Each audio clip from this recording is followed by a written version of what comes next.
My first reaction when we were told there was the Hitchhiker's Guide to the Galaxy script coming in was, oh God, no, don't send us that. One, I thought they'd have ruined it. Then I read it and really loved it. I think one of the great things about the material is that it's very, very different from everything else. It's totally unique. Bored? Yes. I think I'm a sofa. I know how you feel. What we've tried to do is make something that is obviously true to the spirit of the original material, but is still really, really funny. Hey, Eggman, Earth dude. Sorry to hear about your planet. What's it called? Earth. Yeah, I liked Earth. Got these boots on Earth. The casting was the key thing, and the choice we made was not to play it the same way as it was before. And Martin, for instance, who plays Arthur, is very different from the original Arthur Dent. Arthur, your whole planet has been blown up. You know, to be the last person or the last man on Earth is quite a good role, really. And I thought that it would be nice to have a new perspective on it. We're on a spaceship, Arthur. In space. Him and Zoe actually did a screen test together, and it's brilliant. It's one of those things where as soon as you saw that, and as soon as everyone at the studio saw that, it was like, oh, okay, fine. Yeah, do what you know, that's going to work great. They have a very peculiar chemistry between them. It's not a bog standard sort of boy meets girl thing. It's very odd girl meets slightly stupid boy, and it turns out one of them's half alien, and it all goes very wrong indeed. You should have seen me the first day on the Heart of Gold set. I was like 2-year-old or something. I was running around and like pressing buttons and running up and down the stairs, and it was so exciting. Okay, where is she? The cast, you should see them all together. They're a very weird bunch. And they're all very, very different in their own unique way. Sam came in absolutely full of ideas and full of enthusiasm. He's quite prepared to look like a complete arse and do fantastic high kicks at the same time. I had sort of this weird idea for the character. It was kind of an amalgam of like Elvis, Bill Clinton, Patrick Swayze, Surfer, Spicoli, Brad Pitt, sort of rock star president. If that makes any sense. Why do you want to know the ultimate question? Oh, well, partly the curiosity, partly a sense of adventure, but mostly I think it's for the fame and the money. Garth's given me a real license to be very theatrical, and you kind of have to be with Zaphod. I mean, it's kind of like a Zero Mostel kind of part, or, you know, Robin Williams kind of part. They couldn't afford Jim Carrey, so they got me, you know what I mean? Bring some beetle in! What the hell you doing here? I don't know.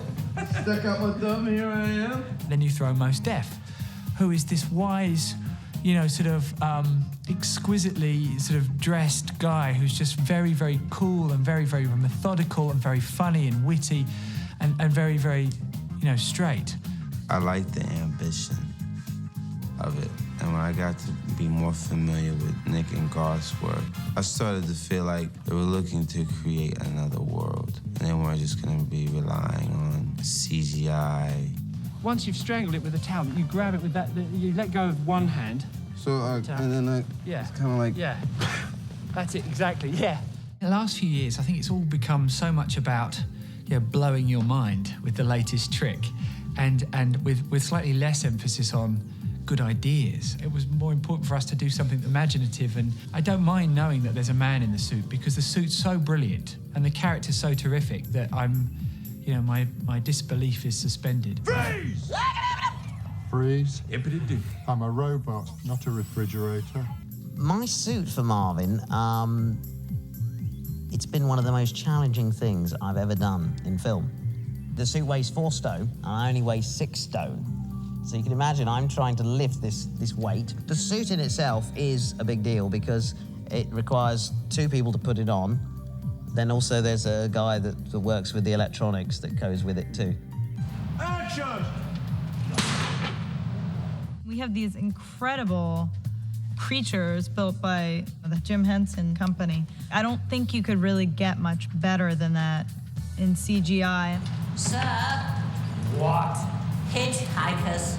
I've worked with Hensons on numerous jobs before. They just understand our way of thinking, which is sort of character-based. We really want even the most minute, you know, drive-by characters to be interesting and have depth to them. If you've got a scene that is supposed to be comedic and half of the set isn't there, or one of the characters is a tennis ball on a stick and is going to be put in later, then you run the risk of there not being that spontaneity. So, this prisoner's being detained for kidnapping the president.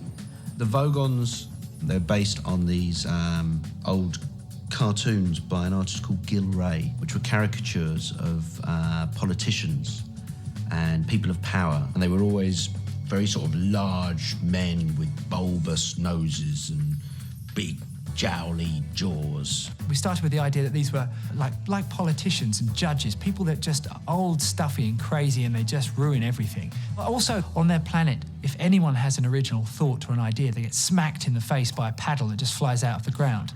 Nobody think, no ideas, no theories, no nothing.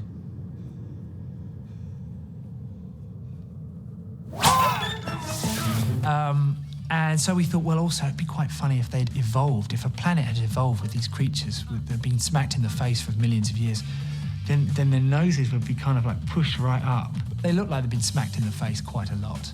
This is the president, okay? Go back to the beginning of the queue and wait.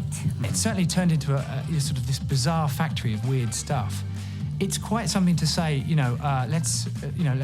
think of the most bizarre idea, and the next day someone's built it. I cannot believe this is my job, that I get to have scenes with these gigantic aliens and we get to react to them in person, which is like a million times better for actors. Resistance is useless. There's a scene on the bridge of the constructor ship where Jeltz summons Ford and Arthur, and he's going to torture them. The way he tortures people is by reading them his poetry. Now, that's technically a very simple little joke. A man reads poetry and tortures these two guys. But the trick was to bring so much more, scope and life to that, and build it up as this great, like walking into a great auditorium, this huge, 1,000-story building where this microphone would descend down from the top all the way to the bottom, and then finally we'd pluck it out and then we'd read poetry to them from there, and it'd echo through this chamber.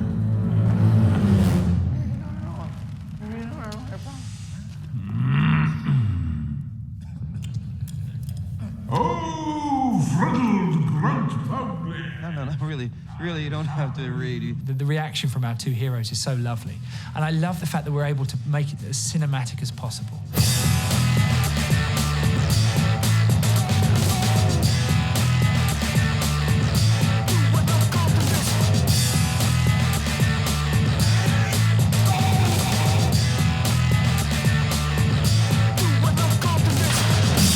There are so many things I love about it. It's a great story, first and foremost. That's the best thing.